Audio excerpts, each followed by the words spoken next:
नारायणहिटी राजदरबारबाट हामी बाहिरिएको करिब 2 दशक बित्दा पनि देशले सामना गरिरहनु परेको सङ्कटले हामीलाई चिन्तित तुल्याएको छ। हिजो देश नबनेकोमा चिन्ता थियो, आज देश नै नबच्ने हो कि भन्ने निराशा पैदा भएको छ। बडा महाराज धीराजबाट 22 वर्षको युवा अवस्थामै सुरु गरिबक्सेको एकीकरणको सफलता पछि आधुनिक नेपाललाई 4 वर्ण 36 जातको साझा फुलबारीको रूपमा चित्रण गरिबक्सेको थियो।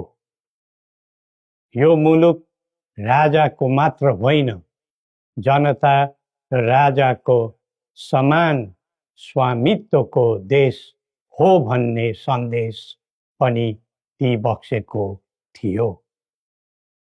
भाषण अनि जादु वा चमत्कारले यो देश बनेको होइन र बन्दैन पनि।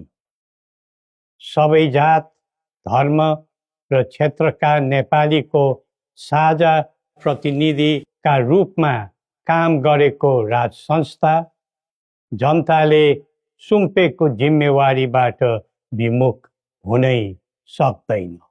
सबै नेपालीले यो कर्तव्यबोध गरी पृथ्वी पथमा लाग्नु पर्दछ भन्ने हाम्रो धारणा र आह्वान पनि छ। नेपाली विश्वमा जहाँ रहे पनि नेपाली मूलको भन्ने नै हुन्छ। त्यसैले राष्ट्रको प्रतिष्ठासँग नेपालीको प्रतिष्ठा पनि सँगै जोडिएको हुन्छ। मुलुक स्थायी वा अस्थायी रूपले छोड्दैमा देशसँगको सम्बन्ध तोडिन सक्दैन। देशबाट जनशक्ति पलायन हुँदै जानुले देशको भविष्यबारे निराशाको सङ्केत दिइरहेको थियो। अब पुँजी र पुँजीपतिहरू तथा कर्मवीर उद्यमीहरूको समेत पलायन हुनु थालेको छ। यो क्रमलाई तत्काल निरुत्साहित र नियन्त्रण गर्न सकिएन भने मुलुक असफलताको सङ्घारमा पुग्न सक्ने सम्भावनालाई लिएर हामी आहत भएका छौँ। बडा महाराज धीराजबाट स्वदेशको पुँजी पलायनमा रोक लगाउनु पर्ने पक्षलाई महत्त्वका साथ जोड दिइबक्सी जनता सक्षम र बलिया भए मात्र देश बलियो हुन्छ भनी दिव्य उपदेशमा उल्लेख गरिबक्सेको छ। जब जब युवा पुस्ताको भावना, चाहना र आवश्यकताको सम्बोधन गरिँदैन, तब तब असन्तोष पैदा हुन्छ, जसले विद्रोहको रूप पनि लिन सक्छ भन्ने सत्य नेतृत्वले हृदयङ्गम गर्नै पर्दछ।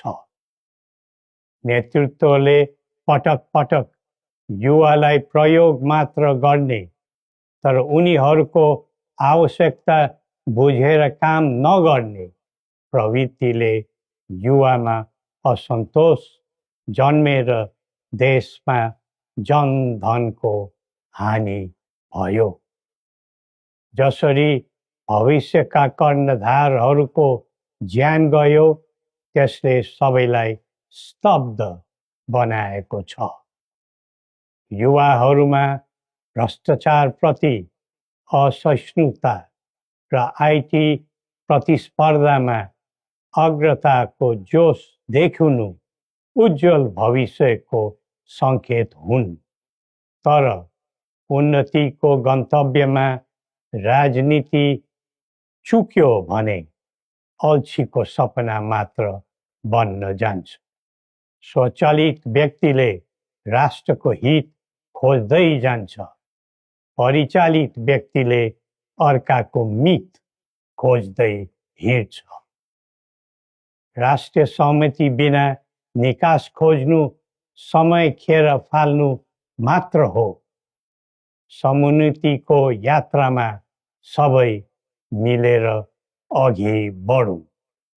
नेपालको संवेदनशील अवस्था र बदलिँदो भू-राजनीतिक परिस्थितिलाई बुझ्न नसक्दा हामी मित्र राष्ट्रहरूको विश्वास र भरोसा गुमाउने अवस्थामा पुगेका छौँ।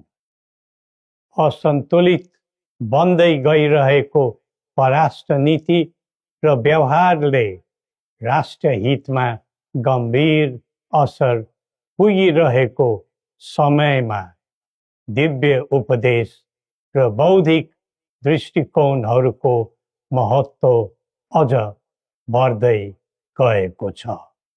कतिपय देशले स्वार्थको लागि कुनै न कुनै सुरक्षा कवच खोज्दैछन्। हाम्रो देशको सही छहारी शान्तिको कवच हुनै पर्दछ। नेपाल निर्माणमा मार्गदर्शी र सेनापति बडा महाराजा धीराजको विरासत र वंशका प्रतिनिधिका रूपमा मेरो भूमिका स्पष्ट रहेको छ। पृथ्वी पथले वकालत गरेको राष्ट्रिय स्वतन्त्रता, सबै तहका भ्रष्टाचारलाई दण्डनीय अपराध मान्ने र कसैप्रति घाह नराख्ने शान्ति क्षेत्र नेपाल नै हाम्रा अभिष्ट र मागचित्र हुन्। जनताको चाहनाबाट कझै निर्धारित हुनुपर्ने परिकल्पना पृथ्वी पथका मौलिक आकांक्षा हुन्। अन्तमा जनता र राजाले एकीकरण गरेर निर्माण गरेको नेपाल राष्ट्रको समग्र हितलाई आत्मसात गर्दै सबल राष्ट्र बनाउने महान कार्यमा सबैलाई जुटाउँ र नेपाललाई फेरि उठाउँ। श्री गोरखनाथले हामी सबैलाई सत् बुद्धि दिउन्। जय नेपाल।